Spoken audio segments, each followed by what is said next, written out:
شام کا وقت تھا اور ملتان کے پرانے شہر کی تنگ گلیوں پر بادل گہرے ہو کر جھک آئے تھے۔ ہوا میں بھیگی مٹی کی خوشبو اس قدر شدید تھی کہ دل میں اترنے لگی۔ حرم ایک سادہ احساس اور شاعری سے لگاؤ رکھنے حرم نے اپنے ہاتھ میں پکڑی پرانی کتابوں کی گٹھری کو سینے سے لگایا اور تیزی سے قدم بڑھانے لگی۔ رم جھم بارش شروع ہو چکی تھی۔ ٹھنڈی بوندیں جب اس کے چہرے پر پڑی تو اس نے بے اختیار آنکھیں موند لیں۔ اسی جلد بازی میں جیسے ہی وہ گلی کے موڑ پر مڑی، ایک لمبا سیاہ کوٹ پہنے شخص اس سے ٹکرا گیا۔ اذلان، ایک خاموش طبی، جذباتی لیکن بظاہر سخت مزاج مصور اور بزنس مین، کتابیں ہاتھ سے چھوٹ کر پانی سے بھرے گھڑے کے قریب جا گئی۔ دیکھ کر نہیں چل سکتی، ایک بھاری اور گرجدار آواز فضا میں گونجی۔ حرم نے گھبرا کر نظریں اٹھائیں۔ اس کے سامنے اذلان کھڑا تھا۔ اس کی گہری سیاہ آنکھوں میں عجیب سی ویرانی اور تلخی تھی۔ غلطی میری تھی، لیکن چیخنے کی ضرورت نہیں ہے، حرم نے خود کو سنبھالتے ہوئے کہا، اور جھک کر کتابیں اٹھانے لگی۔ ایک کتاب اذلان کے بوٹ کے پاس پڑی تھی۔ اس نے جھک کر وہ کتاب اٹھائی۔ وہ غالب کا دیوان تھا۔ اذلان نے کتاب کے صفحات کو دیکھا اور پھر حرم کے بھیگے ہوئے چہرے کو۔ کچھ لمحوں کے لیے دونوں کے درمیان مکمل خاموشی چھا گئی۔ صرف بارش کی بوندوں کی آواز تھی، اور یہ کتاب اب خراب ہو چکی ہے۔ اذلان نے کتاب حرم کی طرف بڑھاتے ہوئے اسپاٹ لہجے میں کہا، کتابیں کبھی خراب نہیں ہوتی صاحب، صرف انسان بدلتے ہیں یا ان کے جذبات۔ حرم نے کتاب لی اور بغیر مڑے آگے بڑھ گئی۔ اذلان وہیں کھڑا رہا۔ اس لڑکی کا لہجہ اور وہ جملہ اس کے دل کے کسی بند دروازے پر دستک دے گیا تھا۔ اذلان ایک بہت بڑا مصور تھا، لیکن پچھلے 2 سالوں سے اس نے کوئی بھی تصویر مکمل نہیں کی تھی۔ اس کے دل کا ایک کونا کسی نامعلوم غم سے خالی تھا۔ کچھ دن بعد اذلان ایک ادبی نشست میں شرکت کے لیے لاہور کے ایک قدیم کافی ہاؤس میں موجود تھا۔ کافی کی بھاپ اور سگار کے دھوئیں کے درمیان وہ کاغذ پر کچھ لکیریں کھینچ رہا تھا کہ اچانک وہی آواز دوبارہ اس کے کانوں میں پڑی، ادب صرف لفظوں کا نام نہیں، یہ تو روح کا لباس ہے۔ اذلان نے گردن گھما کر دیکھا۔ سامنے حرم چند لوگوں کے درمیان بیٹھی ایک پرانے شاعر کے کلام پر گفتگو کر رہی تھی۔ اس کے بولنے کا انداز اتنا دلکش اور ٹھہرا ہوا تھا کہ اذلان کے ہاتھ میں تھما پنسل رک گیا۔ اس نے خاموشی سے حرم کا خاکہ بنانا شروع کیا۔ حرم کی گہری آنکھیں، اس کی زلفوں کی بھیگی بھیگی لٹیں اور اس کے چہرے کا سکون اذلان کے کانوس پر اترنے لگا۔ جب نشست ختم ہوئی تو حرم کاف ہاؤس سے باہر نکلنے لگی۔ اذلان اس کے پیچھے آیا۔ حرم، اس نے پہلی بار اس کا نام پکارا۔ حرم نے مڑ کر دیکھا اور حیرت سے مسکرائی۔ آپ ملتان کے برسات والے صاحب؟ اذلان نام ہے میرا۔ اس نے ایک خوبصورت ہاتھ سے بنا خاکہ اس کی طرف بڑھایا۔ یہ تم ہو؟ شاید اس روز کی بارش کا قرض۔ حرم نے اس خاکے کو دیکھا۔ اس میں اس کی روح کی اداسی اور خوبصورتی دونوں قید تھیں۔ آپ کا قلم اور برش بہت سچ بولتا ہے اذلان صاحب۔ حرم کی آنکھوں میں عجیب سی چمک تھی۔ لیکن اس تصویر میں ایک لمحہ ادھورا ہے۔ کون سا لمحہ؟ وہ جو ہماری اگلی ملاقات کا ہے۔ حرم مسکرا کر چلی گئی اور اذلان وہیں جھیل کی مانند ساکت کھڑا اسے جاتا ہوا دیکھتا رہا۔ دن مہینوں میں بدلنے لگے اور ملاقاتوں کا سلسلہ گہرا ہوتا گیا۔ ملتان کے روایتی بازاروں سے لے کر لاہور کی بارش زدہ سڑکوں تک اذلان اور حرم ایک دوسرے کے قریب آتے گئے۔ اذلان جو کبھی کسی سے کھل کر بات نہیں کرتا تھا، حرم کے سامنے اپنے ہر غم کا اعتراف کرنے لگا۔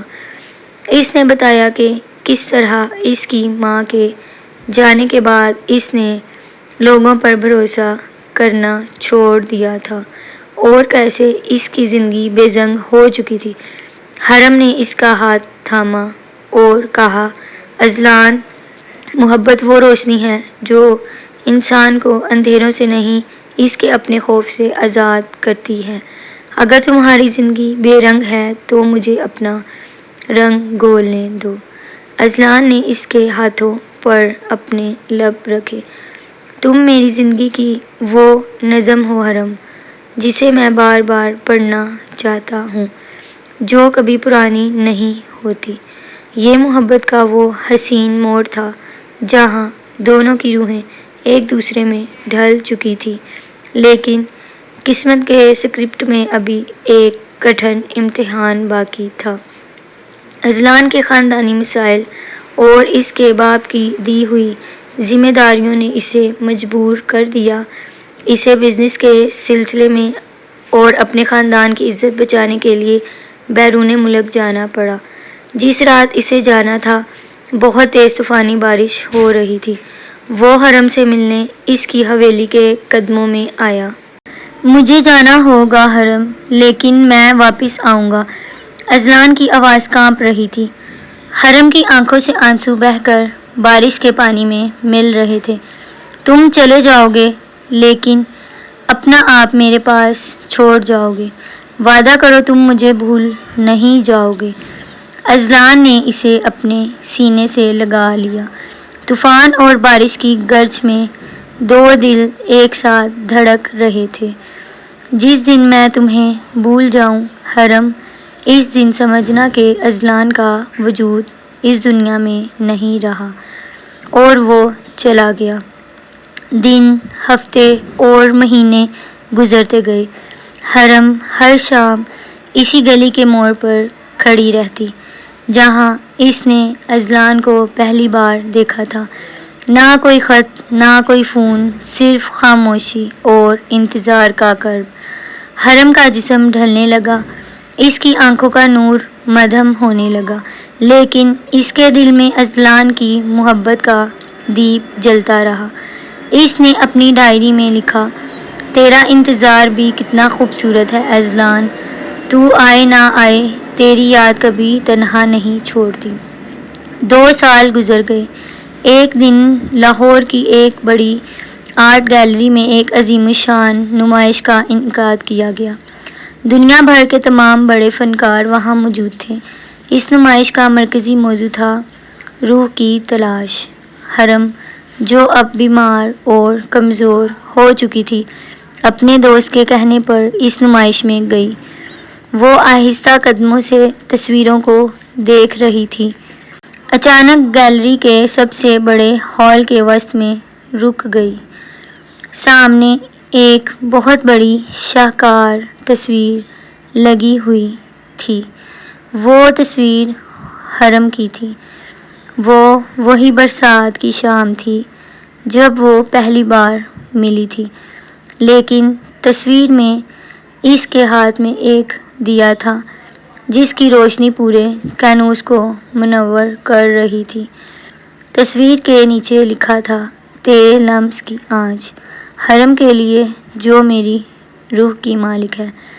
حرم کے قدم لڑکھڑائے، اس کے آنسو بے ساختہ گالوں پر بہنے لگے۔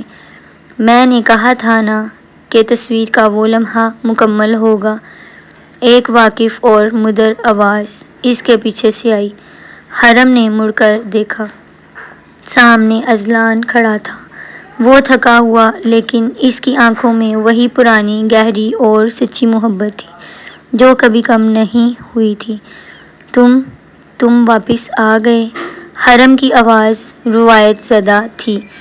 اذلان نے آگے بڑھ کر اس کے دونوں ہاتھ اپنے ہاتھوں میں لیے اور گیلری کے تمام لوگوں کے سامنے گھٹنوں کے بل بیٹھ گیا۔ میں نے ہر مشکل سے لڑا ہے حرم، صرف تمہارے پاس واپس آنے کے لیے۔ میں نے اپنا سب کچھ گنوا دیا لیکن تمہاری محبت کو محفوظ رکھا۔ کیا تم اب اس ادھورے تصور کو پورا کرو گی؟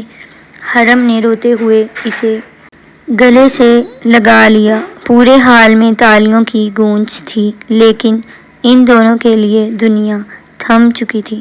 بارش کی وہ پرانی بوندیں اب ان کے دلوں پر مرہم بن کر برس رہی تھیں۔ ان کی محبت کا سفر کامل ہو چکا تھا۔